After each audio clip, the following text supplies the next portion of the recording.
really timely for all of us, even, you know, folks like me who do teach this kind of stuff. None of us is immune to feeling stress at some point or another, and sometimes a lot more than other times. So thank you. And I think this series that you have going on is going to be really super helpful. So thank you a lot for the invitation. And so I have a couple of businesses. I work with senior adults and people with disabilities, teaching lots of classes for them. So that's been a source of potential stress for me, because that business pretty much ground to a halt in mid-March with all the closures. But my other business is yoga and Reiki, and that translated very quickly to video. So I've been able to continue serving people through that platform, and so I'm grateful for Win Cleveland to be inviting me on the video today, and to be able just to help as much as we can. So these are things that I teach, you know, under normal circumstances. I teach these types of subjects: stress, meditation, positive thinking, just all kinds of energy flow classes. And you know, under normal circumstances, it can be a difficult thing to attain and achieve and keep doing for long periods of time. You know, because as women, as you know, many of us are spouses or significant others, or we are parents, or we are siblings, or we may be children of aging parents, and we're definitely professionals, and we're coworkers. And so within all of those relationships and activities, there's so much opportunity for stress, and I choose those words carefully, opportunity for stress, because it largely, it's up to us in normal circumstances to take a look and decide if, when certain things happen or people do certain things, to be able to step back and go, wait a minute, is this where I want to spend my precious energy?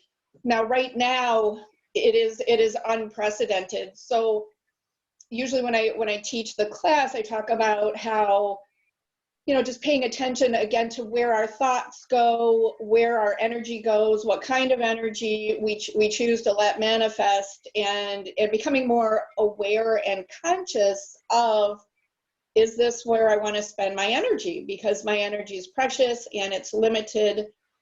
And so I usually teach, well, you know, we want to save our energy for the really difficult times. So maybe times when we get a very difficult health diagnosis, or somebody we love gets a tough health diagnosis, or, you know, people pass away, pets pass away.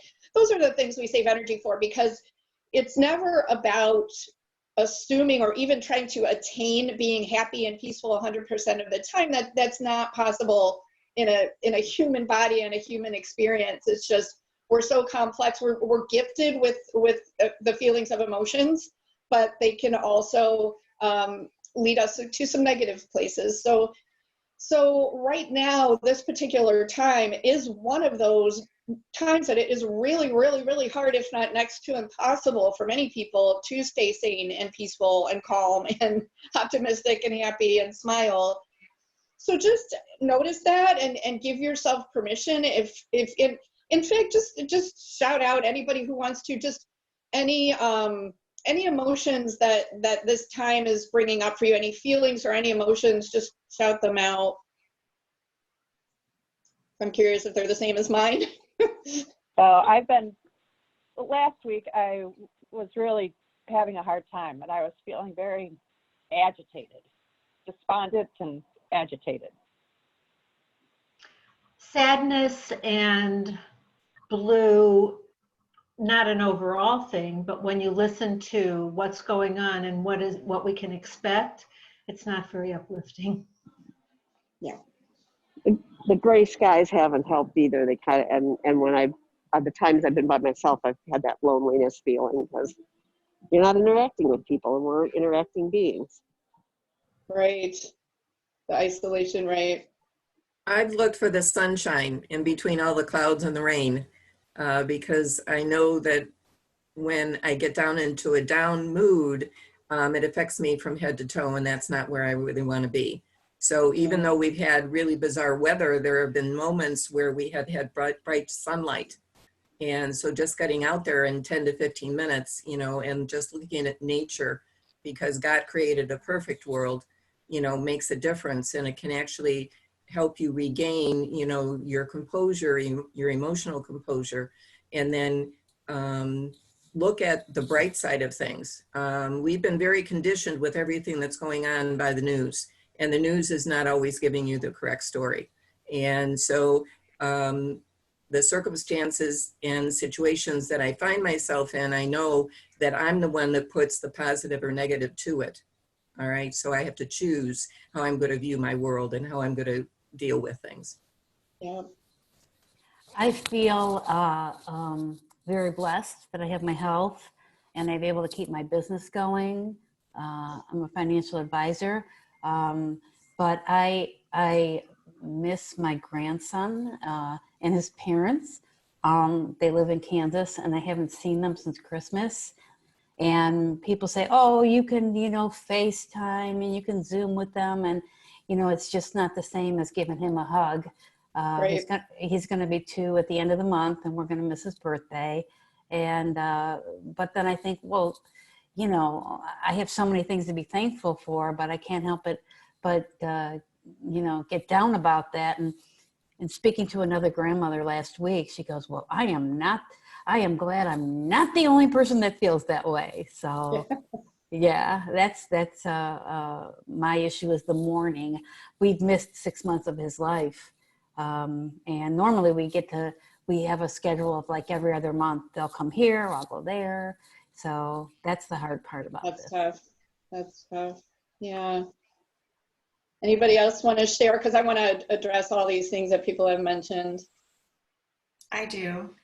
So I go with what Elaine said. I really try to look at the glass as half full most of the time. Certainly, I miss working out at public places to get social interaction. But on the opposite side, Judith, my kids are older and they've been able to come back into my house for long periods of time. And that has been just a wonderful thing that I thought I would never have again.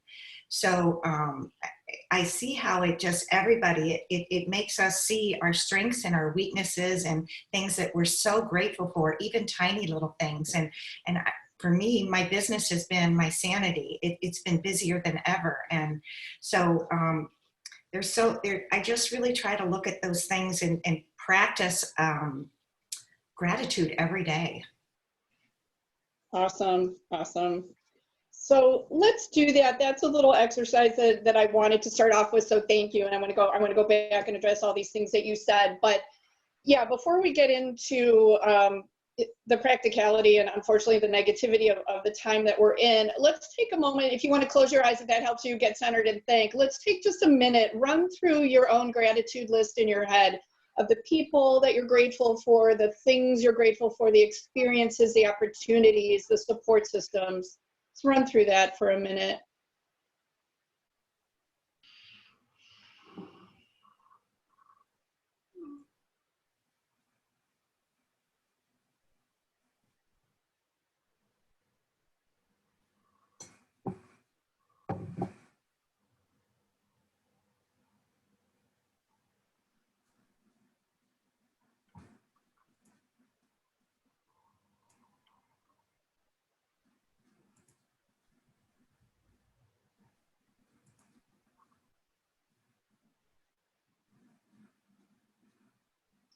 And then open your eyes whenever you're ready. And of course, you can continue to add to that list. And that practice right there is one of the most powerful things that we can do to help with stress. So this class that I'm teaching actually came out of my own experience of a really, really stressful period that I went through just about exactly 10 years ago, all within a 1-year period. My mother passed away unexpectedly. My marriage came to an end. My 16-year-old cat passed away. I lost my job and I lost my house. That was all in 1 year. And I did not have the tools to deal with it. I was a very different person at that time. Wow. And I had to start finding things to keep me even wanting to get out of bed. It was a really dark time. And gratitude, the practice of gratitude was the first thing that I found. I happened to find a book. I have it around here too. It's by Sarah Van Brethnick, Simple Abundance. I don't know if anyone has heard of it, but jot that down. Simple Abundance by Sarah Van Brethnack. And it's a book of daily meditations, and it's geared towards women and the special things that, you know, emotions and things that women are blessed with. And so I was reading this book, and you know, very dark time. And she talks about making this list of things you're grateful for. And I'm like, really, what do I have to be grateful for? You know, because it's human nature that when difficult things happen, it tends to be that's all we see. And part of that's just because we want to figure it out and solve it. And how can we get through this and around it and past it? But the practice of gratitude, so this author recommended keeping a gratitude journal, and that idea of that didn't sit right with me because I'm not like a Dear Diary kind of person. I was like, oh geez, but it's very simple. The end of the day, before you go to sleep, make a list of 5 things you're grateful for that happened that day. If you really can't find 5 things that day, you can dig a little deeper and go just to general things. And she recommended doing it for 2 months. So I did. I thought, well, I can't get any worse, so let me try this thing. And I dedicated the 2 months to it. What happens is a really powerful shift takes place in your mind. What you do is you start to get a more realistic perspective about your own life. So it doesn't stop the difficult, challenging things from happening, but it makes you start to see, oh, okay, well, look at all these other things I have at the same time that I have this other thing. So it gives you a much stronger position and perspective for which to then tackle this other thing that you need to deal with. So a really, really wonderful practice. So something I highly recommend. So another thing too that I think is been very hard for us as women. Somebody mentioned, you know, just being able to be with people that you like, people that you love, people that you care about, and giving hugs. You know, we can't, all the things that used to bring us peace during normal times, going to get our hair done, going to get a massage, you know, we can't do those things now. And we can't even hug people now. And that's really hard. Sorry, this is choking me up unexpectedly. That's really hard in general, but as women, as people who naturally tune into and thrive on energy, you know, we're disconnected from other people's energy right now, and that's been really hard. So all the things everybody mentioned, the agitation, feelings of being despondent, sadness, being blue, feeling isolated, absolutely to be expected, and those are just one of these times when the chips are down, and we have to be a better self than we ever thought we could. So I want to give you guys lots of tools during this time to do this. Somebody mentioned, and I'm sorry because I can't see everyone on the screen, but somebody mentioned the news.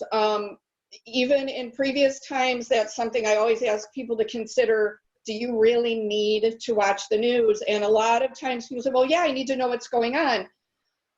Just consider that. And if you really do, you really do. I'm not here to judge that at all, but I just want you to ask yourself this question. Is watching the news serving you, or is it hurting you? So really ask yourself that and decide, because if something really important happens, if there's some kind of change, you know, things start opening back up, or there are more restrictions, whatever it might be, people will tell you. You know, I always say, if there's something I need to know, I'll find out on Facebook. You know, people tell you. You don't have to read every little minute detail and hear it millions and millions of times a day. You'll find out. So just consider that. You know, the news is very orchestrated to hold our attention, and right now something that's holding people's attention is fear. So I think we need to be realistic. This isn't about denying things, but it's about just what do you want to let into your energy field? What will help you deal with this stuff right now, and what might hurt you while you're trying to deal with this stuff right now? So do consider that. So Judith, Susan has a question. Go ahead, unmute yourself, Susan. Susan Brophy, can you hear me? Can you hear me? In the chat, there you are. Hi, I'm Susan Brophy. I do coaching. I help people in transition of employment, business, and I generally help companies terminate employees Not George Clooney. I'm after George Clooney leaves the room. They hire me to help the person transition literally out of the workspace and then find new employment. So one of the things, I'm pretty positive, always half full. If you guys have met me, I'm pretty full of energy. I find myself watching, and I know I shouldn't watch the news, and I've been very good about it, Judith, but where I'm looking for some leadership from our country or from, you know, I'm very proud to be an American, but I find that I feel a loss of direction, and that with the job market, it's been very hard to coach people, although it's a great time to get things like your LinkedIn and all the stuff that I help people with. But I usually give them a sore, and I just feel like everybody's saying something different. I'm not a fan of our president and the way he's conducted himself through this. So I'm just wondering, you know, and I'm always giving people good resources, but I myself am frustrated. So it's hard for me to be like rah, rah, ree all the time when, right. You know, I try not to watch the news. I don't even watch the governor because he's done a great job, because it just, so that's kind of where I'm at. I'm usually, you know, pretty gung-ho, and the weather's been great, that sort of thing. But what about direction for us as leaders? Well, here's where I come from with this, and see if this makes sense to you. I cannot single-handedly change the world. As much as I would like to be able to, I can't. All I can do is manage my little corner of the world. And so I send, you know, if you want to use prayers or good energy, whatever terminology makes sense to you, I send those good wishes, those prayers to those people who are in those positions of governance to think clearly, to have everyone's best interest in mind, things like that. But there is nothing more that we can really do about that. Now, with that said, there are people who do like to, you know, write letters to their elected representatives or participate in the marches. So if that's your thing, then totally that's what you need to do. But for others who are feeling frustrated about not getting what we need from our government and also not being able to do about it, then just notice that there isn't a whole lot, I feel, singly that I can do about it. So that's how I tend to do that, is just to do the best I can to help myself stay sane and to be a source of help to others around me. And then if we each did that, you know, in our own little corner, and the next person did that in their little corner, and so on and so forth, you know, that web of peace that could go out is helpful. And a big thing that I teach, and this is probably a good time to bring up this subject, is accepting the things we can't change. So let's talk about that, because just those words kind of are like, what? You know, so some people get that, Yeah, and some people I get it. are like, no, I'm not feeling that right now, you know? And so when we're in a tough situation or dealing with it, or a tough person, you know, whether it's a client or a coworker or family member or a difficult situation, I see that we really have three options. The first option is, can we change it? You know, what can we do? Can we talk to this person? Sometimes we can, sometimes we can't. Can we talk to the person? Is there anything we can do about the situation? You know, okay, so right now, so we're wearing masks, we're keeping our distance, we're washing our hands. You know, we're doing what we can, we're doing what the experts have recommended. So we're doing what we can. After that, if it's something we cannot change, the sanest choice is to accept it. Now, acceptance doesn't mean liking it, doesn't mean we deserve it, doesn't mean we don't wish it was different. It simply means that if that's what it is, that's what it is, and we have to be in it. So if we have to be in it, why not come from a position of choice and power than a position of victimization, and I have to, and I have no other choice. Now, that's not to say that we need to endure anything. So if there is a situation, you know, this pandemic notwithstanding, but situations with people where you're in some kind of relationship, whether it's work or personal, where it's really abusive or really not good for you, then we need to leave that situation. We never want to stay in something like that. A really quick example that I heard of this was a young lady who worked in a long-term care facility with seniors. She loved her job, absolutely loved everything about it, except this really very difficult crotchety old man who was mean to everybody. And who knows what his past history was. He obviously suffering a lot of loss and sadness and grief, and that's how it came out for him. But she dreaded going to work every day to the point where she was thinking of quitting. And one day she said, I love my job. I love so much about it. I'm going to choose to go to work. I'm going to choose to work with Mr. Smith. I'm going to choose to, minister to him in my way of just being kind to him no matter what. And so nothing changed for her. She still was going to work, but she came to that place of being able to accept that. She can't change him, obviously, so she decided to accept it so that she was no longer a victim. And that's a super powerful place. So real hard to do at times like this, with the pandemic because of all the other things that this is bringing up. But that's a really good tool to have in your toolbox is to remember those choices of changing what we can, accepting what we can't, and leaving what we certainly shouldn't endure or can't endure. And you get to pick where that is. You get to decide. I think I just need to stop watching, CNN because I have to tell people, I always tell my clients, I'd rather pick up dog poop in everybody's yard than look for a job. It's the hardest, most vulnerable, depressing. So for me, I guess I just have to do the same thing. It's just the frustration, and I get angry about it. And sometimes I'm not an angry person, but I get it.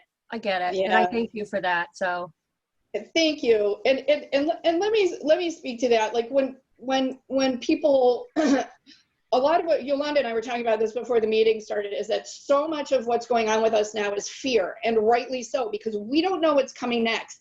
This looks like it's starting to get better in the state of Ohio, but it could take 3 steps back and then something else could get discovered. We don't know. And so fear is bringing up so much of this.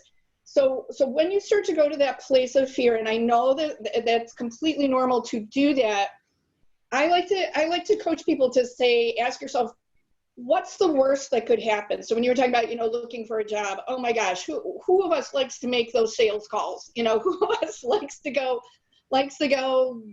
send our resume out and wait for the answers back? Of course.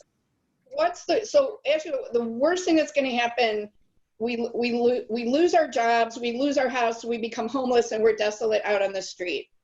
So consider that for a moment. If I would hope that everybody here has enough of a support system from family and friends that people would never let you become desolate out on the street and homeless. And I'll offer here right now that if any of you, if that is a possibility for you, call me and you can come stay with me. So with that being said, the worst will never happen.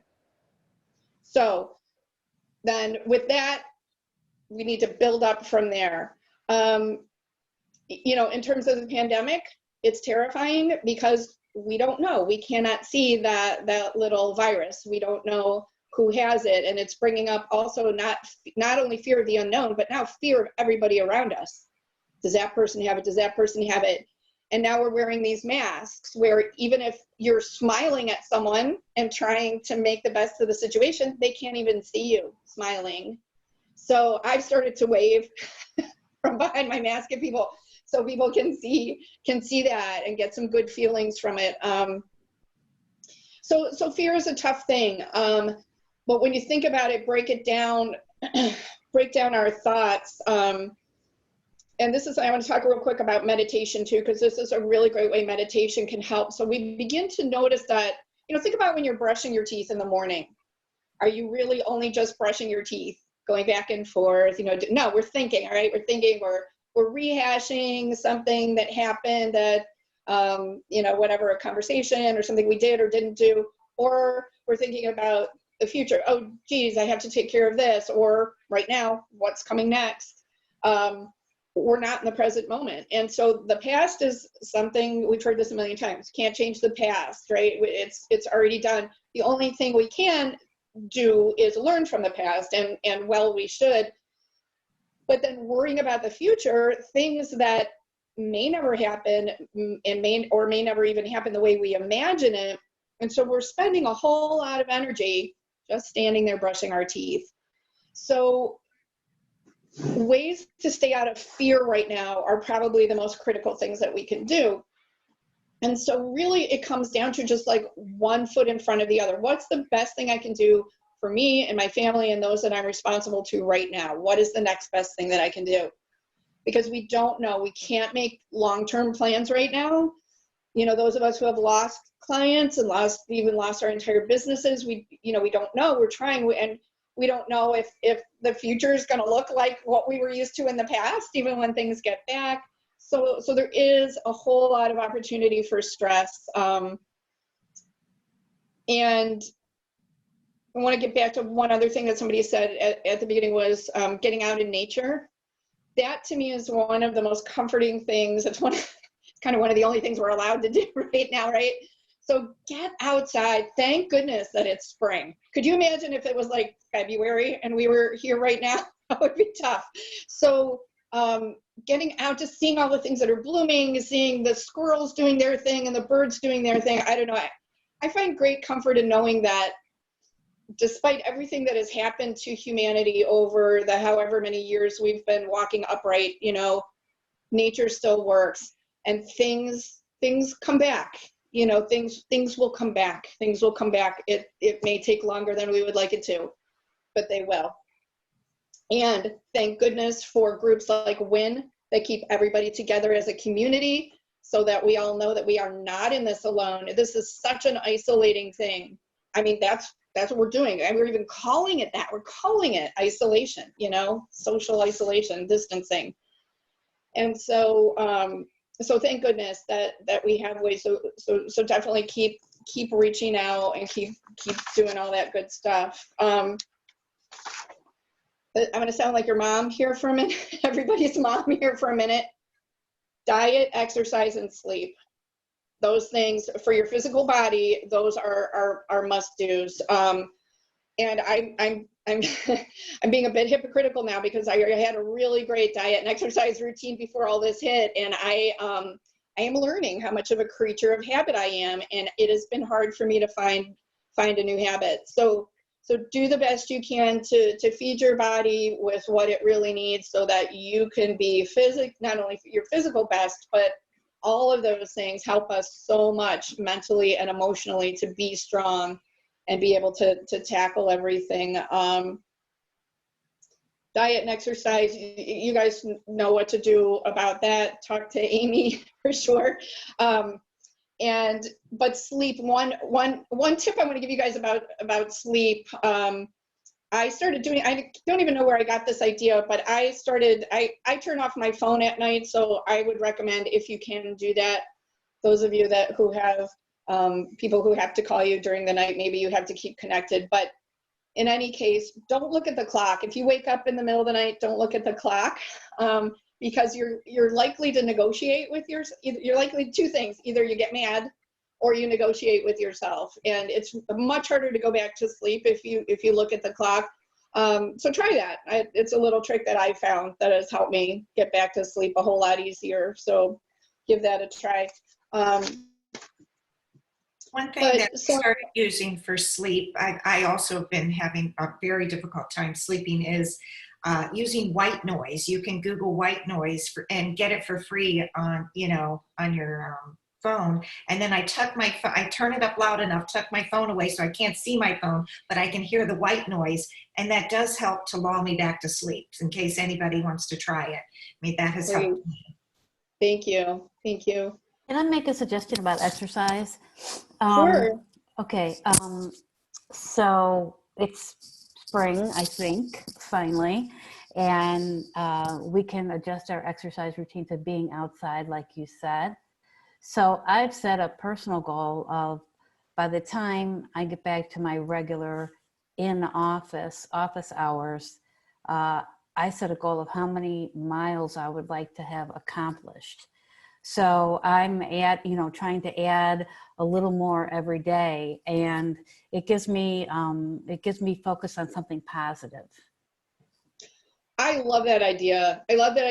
Because it's something that you're in control over, first of all, that only you can do for yourself. Right. And it gives you that it gives you a reason to keep going, right? It's something to Right. focus on other than other stuff. That's a great idea. Right, right. Thank you. So a couple other things that have been really helpful for me in my recovery from that stuff I went through 10 years ago, things that really, really helped. One thing was really paying attention to the type of language that I choose to use. So I just decided to stop using the words horrible, terrible, bad, and awful, and replace them instead with challenging, and instead of problem, replace that with challenge. And it's really interesting how much energy words contain, and how, like, kind of the cellular belief that we have when we say these words. So I would say, you know, this person did this horrible thing to me. You won't believe what this person did or what they said. It was really horrible. Well, what happens? All of a sudden now you're accepting the role of something damaging having happened to you and also being a victim. Whereas if you say, gosh, you know, this challenging thing happened, or this person's really presenting me with a challenge, that's more of a positive word that makes you want to, like, step up to the plate and figure out what you're going to do about that to fix that challenge. So think about that. Also, the word hate, whatever it is, I do not use that word, even like in terms of like Brussels sprouts. I will never say I hate Brussels sprouts. I say I prefer not to eat them. So think about that word carries so much negative energy. And there's a lot of that flying around on Facebook. So just be careful, you know, if you need to unfollow people for a little while, do that. You can, I don't know if everybody knows that, but you can unfollow someone and they don't know that you've unfollowed them, as opposed to unfriending where people would know that. So I had to do that with a family member who had just very inflammatory political posts, and I just had to unfollow her for a while. And so just protect yourself. Again, you get to decide where that line in the sand is for you, and what you're able to take on and what you're not. And this may be a time where you're not able maybe to be as strong as you were in the past, because there is so much that we're taking on right now. So if you're finding that you're crying more, or you're just not feeling like getting out of bed one day, or it's just all seeming overwhelming, that's why. We are not used to being under, our bodies were not designed to be under sustained amounts of stress for long periods of time. And our society in general is kind of set up that way. And now with this pandemic, it's just to an unlimited degree. So so just think about that. And as well, you know, kind of on the heels of deciding whether watching the news is serving you, think about how your entertainment is getting sourced. You know, TV commercials are designed to tell us that we're not okay exactly as we are. That's what they do, right? You need this, you need to buy this in order to be fulfilled, happy, okay, cool, you know, whatever it is. You know, so commercials and magazine covers, you know, all those things. So really, you know, now is a good time to clear out any of that kind of media clutter in your life that's not serving you. Just think about that quite a bit. And you know, accepting ourselves as well. You know, each one of us is so gifted. I know a lot of you, I haven't met a lot of you in person, but every single one of us in the world is unique and gifted and talented, and brings such wonderful things to the table that you know, society telling us what we should look like and what we should wear and all these other things. And that always changes, right? Look at shoe styles and hemlines. I mean, they change because they want us to buy the new stuff next season. So just remember that exactly as you are. And I don't even want to call them flaws, because being sensitive or feeling overwhelmed at a time like this is not a flaw. It's a human characteristic. It's to be expected and understood. And I think sometimes, Gail's typing a little message. Oh yeah. So I don't know if y'all saw that. Gail saying she's starting to cry real easily. I totally get that. And you know, if you can, if you have a best friend, or maybe a sister, or if you're blessed to still have your mom with you, and you can just call and cry, just call your best friend and cry. It's a safe place. You guys can call me and cry too if you want to. This is really hard right now. It's really hard, and sometimes that's just what we need is just permission to go, geez, I'm having a hard time right now. Because, right, as women, we're caretakers. That's our thing. We want to be strong for everybody else. We want to help everybody else. And then all of a sudden it's like, oh, wait a second, what about me? And so take care of yourself. Cry when you need to. Take that bubble bath. Drink wine. Whatever it is, do it. Whatever makes you feel better. Totally allowing you guys some time to just indulge in it. We got to pick ourselves back up, but do that. And I'm sorry, did somebody just type something? It came up and then went away real quick. So Judith, I wanted to touch base because we are running a little bit out of time, and I want to give people to ask questions if they need to.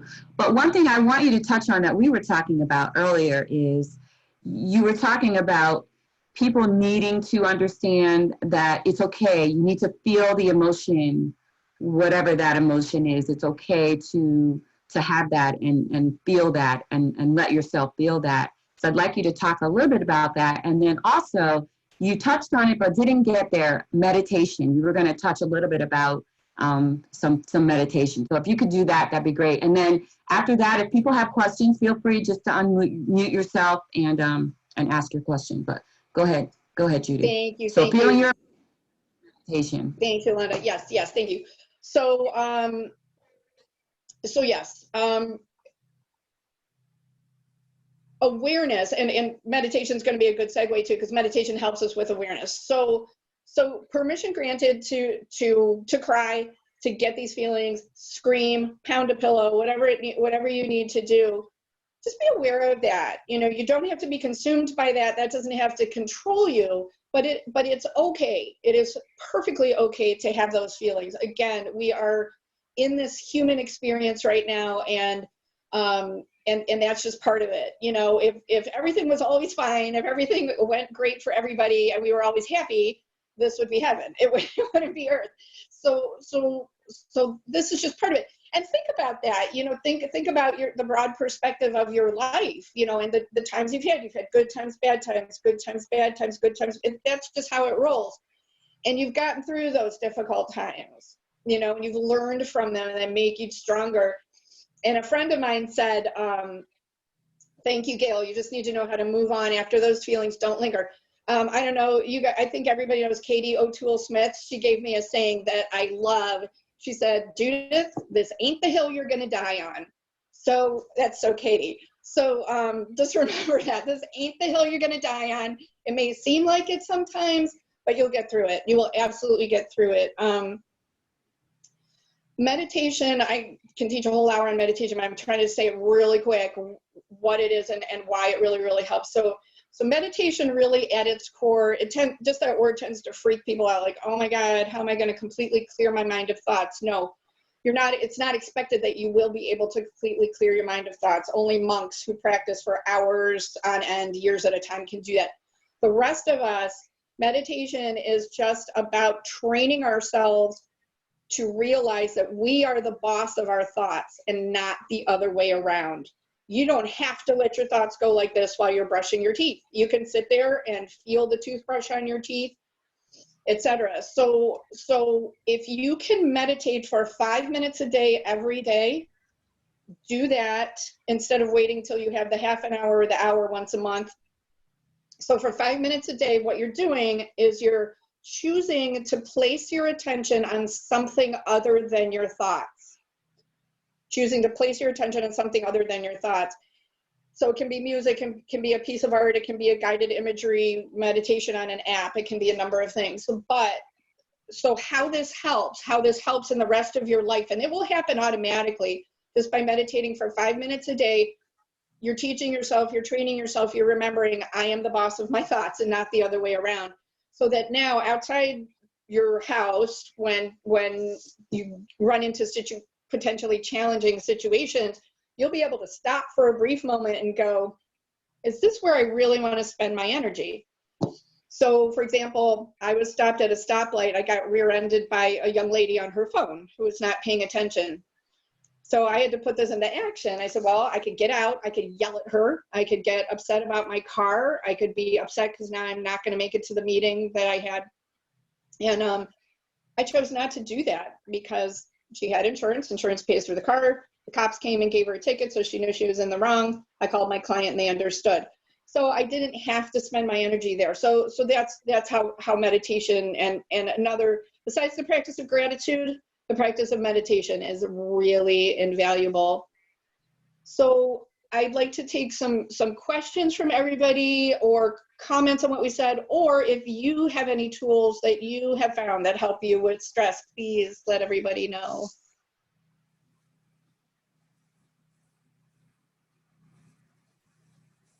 People have been sharing some stuff in the chat. I know, I think it was Elaine. She said she watches comedy, happy movies. That's a great way to deal with stress, for sure. That's awesome, Elaine. And laughter, you know that saying, laughter is the best medicine. It's totally true. It's free. It's portable. There are no negative side effects. And so laughing automatically releases dopamine in your brain, which is our relaxation chemical. And it lightens your mood. And here's something very interesting someone taught me. So your brain doesn't know the difference between a fake smile and a real smile. So if you're having one of those days where you are just not feeling it, you can't crack a smile for anything, all right, so we're all gonna do this right now. Take a pen if you have a pen, or if you have your finger, put your finger in your mouth. And to do that, you have to turn up the corners of your mouth, and your brain doesn't know that you're not really smiling. So, and plus you feel so ridiculous, you're gonna laugh anyway. But your brain is releasing dopamine. So what it does, like things like that, taking 3 deep breaths and then approaching the situation, all these kinds of things, meditation, I call this like pressing the reset button. You know, it doesn't change what's happening, but it changes you. And it changes I have something for you. You know, my former sister-in-law teaches laughter yoga. So if you ever want to get her on a Zoom call and have her do a laughter yoga session, I personally don't like that. I don't watch it when I get these things from her. But some people, I mean, she does it all over the place. So if anybody has interest, Sarah Routman, Routman. Thank you. One of the things I found most helpful is it's very rare, I think, that you would find somebody that's not going to laugh at funny videos about babies and pets. And so I have several that my friends have sent me by text message. So when I get that little, down thing going, I'll go into my text and I'll replay that video. And you know what? I'm good again for a period of time. Perfect. I have a suggestion. The aforementioned child in Kansas, his father owns a bookstore. My son owns a bookstore, and I love to read. And he has sent me books that are funny.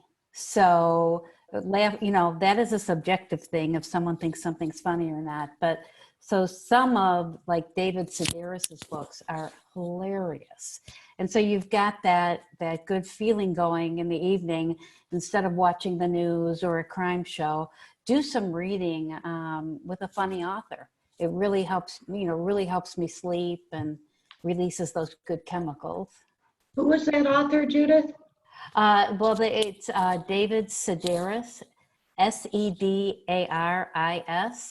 I don't find all of them funny, but some of his books are hilarious. So yeah.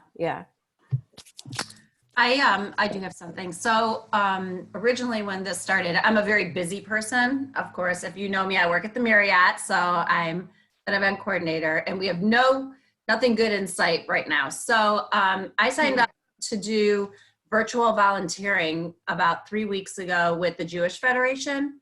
And I don't find time to even be sad because I call 10 seniors every single week. And I have a list of 20 of them that I call on. And I literally talk to them for probably 45 minutes to sometimes an hour. Just they're so grateful to have somebody else to talk to. A lot of them live by themselves or they don't have family in town. So to make yourself feel good, which it makes me feel good, is when you're doing something for others. So, you know, maybe volunteer, you know, even if it's an hour a day. Sometimes, I mean, I'm probably the busiest unemployed person I know. At 9 o'clock, I'm in bed. I'm so exhausted. So funny. I try to make myself, because I'm so busy, they're like, you know, you're allowed to sit down and watch I don't even have my TV on ever. And I'm like, I just want to watch on Netflix. I don't even know how.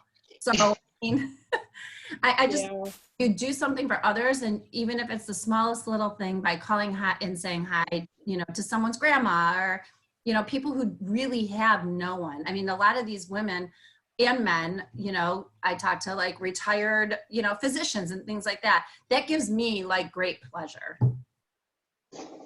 That's a really great recommendation. Yeah, because it's not that we want to ever gloat, but when you do help those who are less fortunate that you are, whether they're people or animals, it just, to me, it's another expression of gratitude. It just reminds me, oh my gosh, yeah, things are really tough for me right now, but it could be a whole lot worse. Yeah. It makes you feel good too. So that might does.